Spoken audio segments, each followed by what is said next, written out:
Hello and welcome back to Journey to Virtuous. I'm your host, Sean Pearson, and today we are spending some time with Miss Brooke Leigh Davis, and we are going to have a conversation about the pipeline exposed.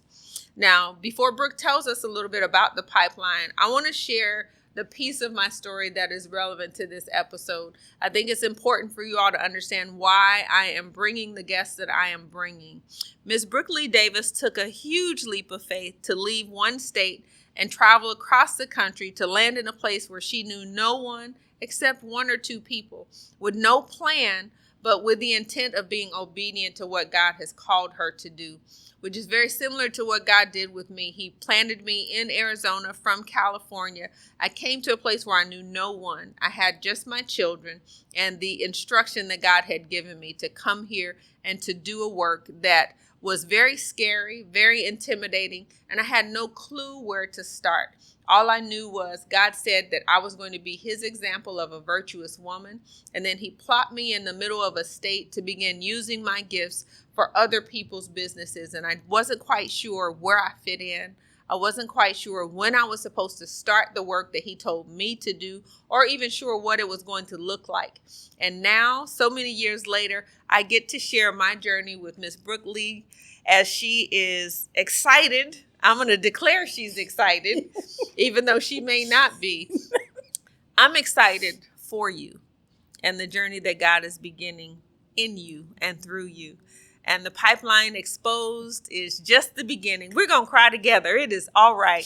I know it's just the beginning of something great that God is calling you to do for us.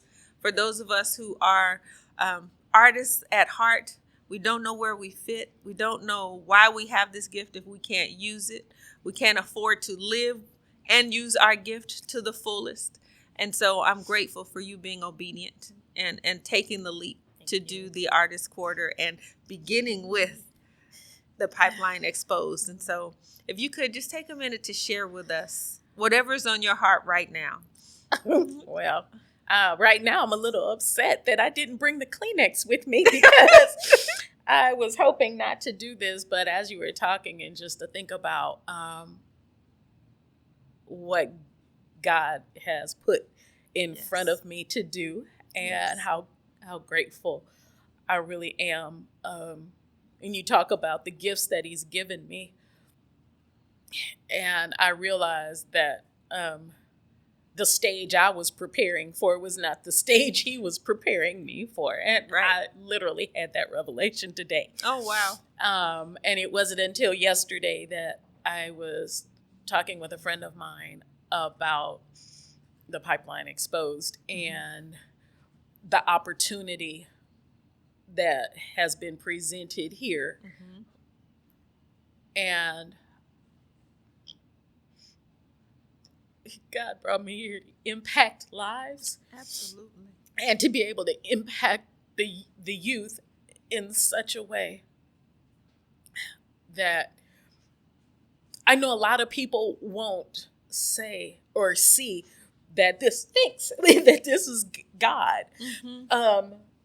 Because when they start digging and looking at it, it's going to look like it was Brooke. Brooke wasn't smart enough to come up with this. And the idea that as much as I walk around talking about how I can't stand these children, we already know. I will fight you over your own child if you put me in position to do that.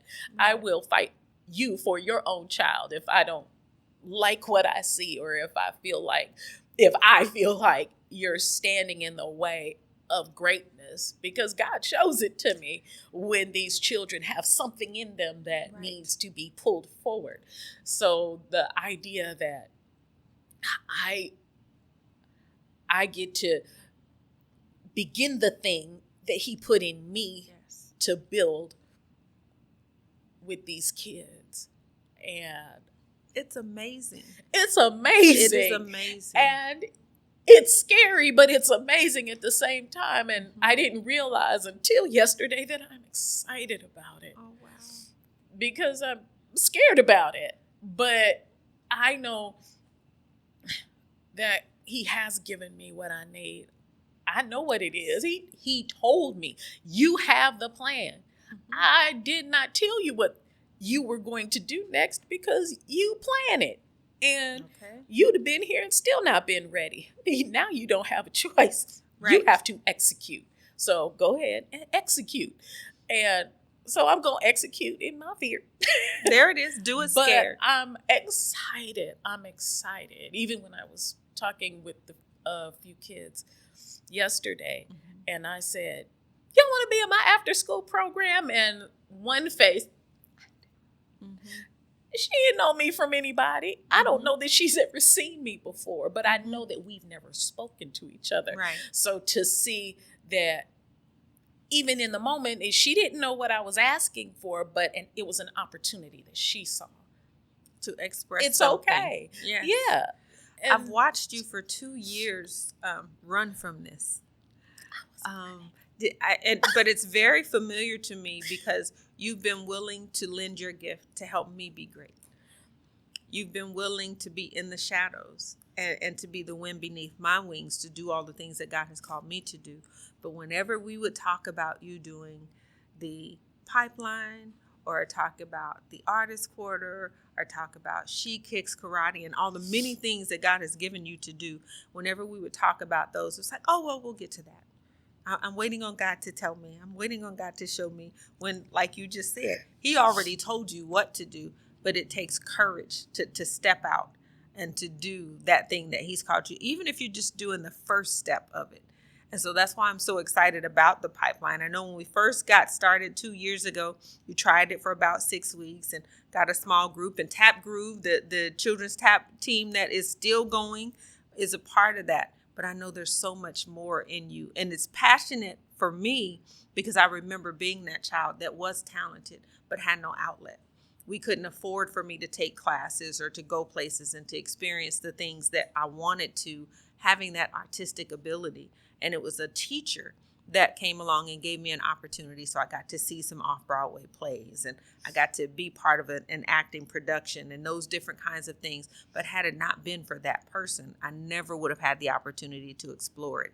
But now, through Zion, I get the opportunity to have someone who is birthing that very thing that kids need as an outlet to discover that artistic ability. Yeah. We've got all kind of kids that want to be artists, and they want to be a singer, they want to be a rapper, they want to be this, they want to be that. But there's so much more to it.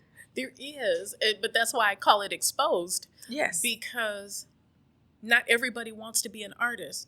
Right. Not everybody wants to be in front of the camera. So what does it look like to be behind the camera? And what does it look like to see people behind the camera that look like you? Right. And if that's not the thing you want to do, then what is the thing that you want to do? Mm-hmm. And let's build that pipeline to the thing that you want and show you some people who look like you, who are doing that. Because I have way too many friends that as recently as a month ago would have said, I wonder what my life would have looked like if I had seen this when I was in high school, that I knew that something like this existed for somebody like me. Right. And I don't feel like it's new. It's not a new idea anywhere. I just don't, there's always room for more, I think. Okay. There's room for more. Tell us I want to give more. Give us the description of exactly what the Pipeline Exposed is. What are the elements of it? Who are you serving? Where are you doing it? Well, the Pipeline Exposed is the Pipeline's after school program. Okay. But what happens is a lot of times after school programs end at age 12, leaving 13 to 17-year-olds without something. But the streets, or to go work somewhere if they can get a job, or doing or sitting at home with PlayStation, whatever it is. Right. But I really wanted to be age 5 to 17. Okay. And to build in components that, yes, revolve around the arts, but also what are those life skills that are really necessary whether you're an artist or not. Right. Specifically money management. Okay.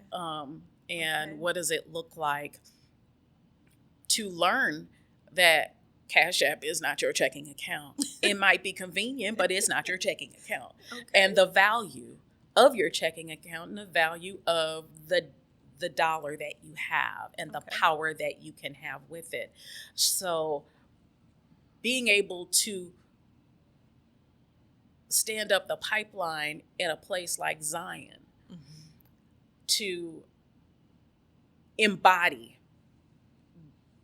the thing that Zion exists for in these kids, to speak to their mental health through avenues to communicate with behavioral coaches in other programming, but to make sure that when something is observed, that it doesn't go untouched.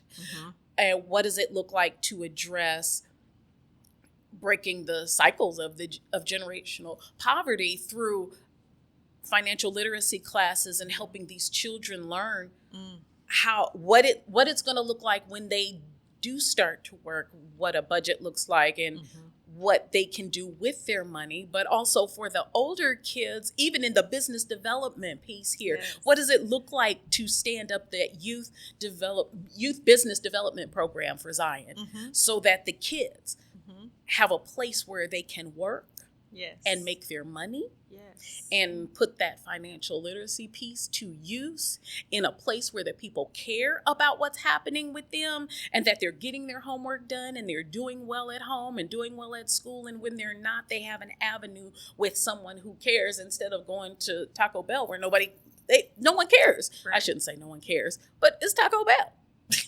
They need their staff. Right. They need their shifts covered. Yes, we will need shifts covered, but it'll be something that is designed by the youth, staffed by the youth, and yes, adult mentors to make sure everything stays upright, but have a safe place to come work and make your money and open your checking account. Even for the kids who are not old enough, what does that little stipend for them look like? Right. So I'm excited about the possibilities for these kids to one day, through this, understand that they can do this for themselves. Yes. And even if it's, what does it look like for Zion to help? How old were you when you finally started to understand money? Or are you still working on it like me? Girl. So to have an entrepreneur training program for them, I'm excited that the pipeline is going to activate the food truck. I'm excited for the businesses that are going to be birthed out of what you're doing with the youth. And you said you're going to serve 5 to 17-year-olds. Tell us a little bit about the business concepts that are going to start. Well, what I'd like to do first for the model that is owned by Zion is the food truck called The Stand. I simply wanted to be a lemonade stand. But what does it look like to start with lemonade and then offer other kinds of lemonades, maybe frozen lemonades? What does it look like in the cooler months to offer coffee or hot apple cider?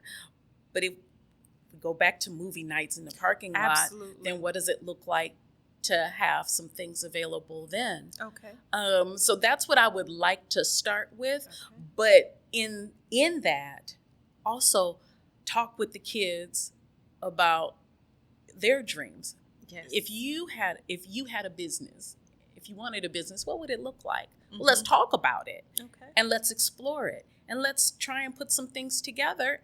And if you don't want to follow through with it, you don't have to. But let's look at it anyway, because you never know what can happen.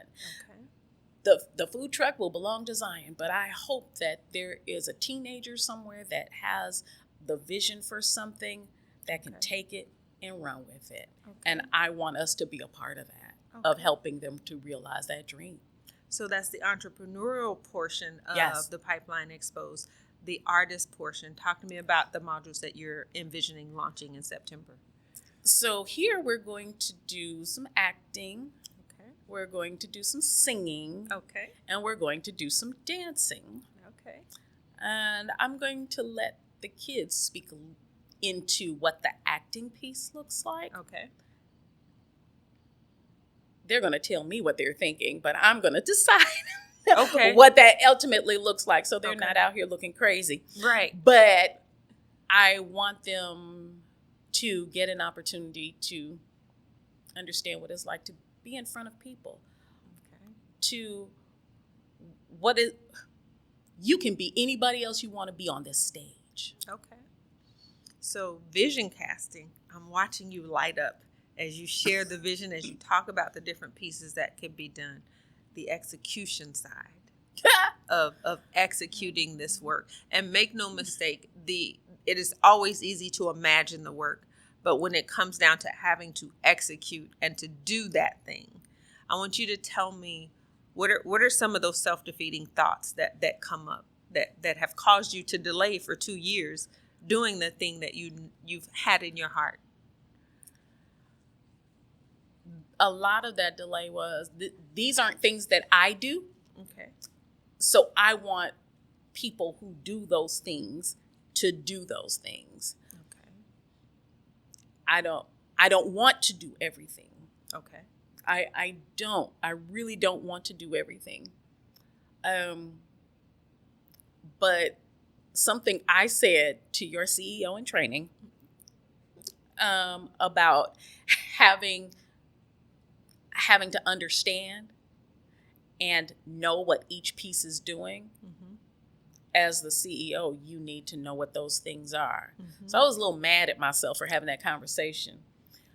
Because that came realize something. Helped me realize some things. I mean, and I understood it, but at the same time, I still didn't want to do it. Mm-hmm. Because my goal at the end of the day is to help other people. Mm-hmm. So for me, that doesn't happen when I'm doing all of the things. Okay. And I know I wasn't put here to do it alone. Okay. But part of the process. It's part of the process, mm-hmm. and my help has not come yet. Mm-hmm. Not all of it. And so we'll see what it looks like when it shows up. So I hear you saying that you may put your hands to some of this. Oh, my hands are getting ready to be all over it. Okay. I almost hate that for these kids, but they're going to get up close and personal with Miss Brooke, mm-hmm. but they're going to know that they are going to be heard. And by the time they're done with me, they will understand that the sky truly is theirs to behold. Okay. And wherever they want to shoot for, they can do it. And as long as I believe what God put me on this earth to do, then I will do my level best to find all of the resources they need to make those dreams come true. Well, we've seen you do it. I remember the first summer of children being donated instruments after they went through the instruction. I've watched the dance class. I see she kicks happening. And you say that the kids, when you get done with them, part of this healing process that I see happening, I'm curious about the Brooke when they get done with you. Who will she be as you go through this process? I did a podcast earlier about trusting the process. Part of the process that I've watched with you is a softening over the time. You've been saying from day one, you can't stand these kids, but I watch you be the greatest protector, defender, advocate for all these kids that you supposedly cannot stand. I watch you celebrate them. I watch you go out and find these instruments for them and make ways for them to do these performances and tap shoes and karate suits and all of these things that you do in the midst of just not being able to stand these kids. I just cannot imagine what it would be if you actually did stand them. How much more it would be.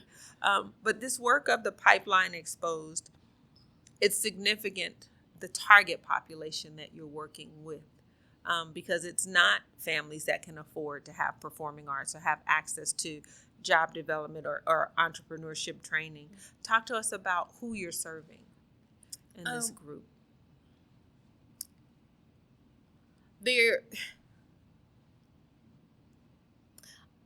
I want to be careful because I want to say they were kids like me, but they are in a sense. Mm-hmm. Coming from a family of performers, okay, I saw a lot. Okay. But in seeing the thing and living that life, because my mother was a professional singer, my sister is a professional singer, and living all of that, what I did not get was the map to get there. Okay. And it looked like, I would say, Mama, I'm sorry, but we led a deceptive life. Because it would take your husband to tell me what side of the freeway I lived on. The side of the freeway nobody wanted to go to. Oh. That side. Okay. But my mother always said that to me. And I just didn't believe that. Okay. Because I felt like I saw worse in other places. So how is it that we live on that side of the freeway that other people don't want to let their kids come over to where we are? Right. So, but I realized I was that kid. Okay. So even though I had access to the arts, what I didn't have access to were the other things that when I was fighting music and fighting the arts and what were the other things, I didn't see the other people that were doing the other things. Okay. What kind of things? Well, I went to school wanting to go into social work. Oh, wow. Okay. I know you didn't know that. And I don't tell people that. Right. But there was something in social work, and I always wanted to work in juvenile detention, actually. Wow. Which I don't know where that came from. So far from that. It's so far from that. But I've always wanted to do that, and I never could uncover why. Okay. But I went to school, and I couldn't get away from the music. So I've been conflicted for such a long time about where I'm supposed to be and how I'm supposed to show up in this world.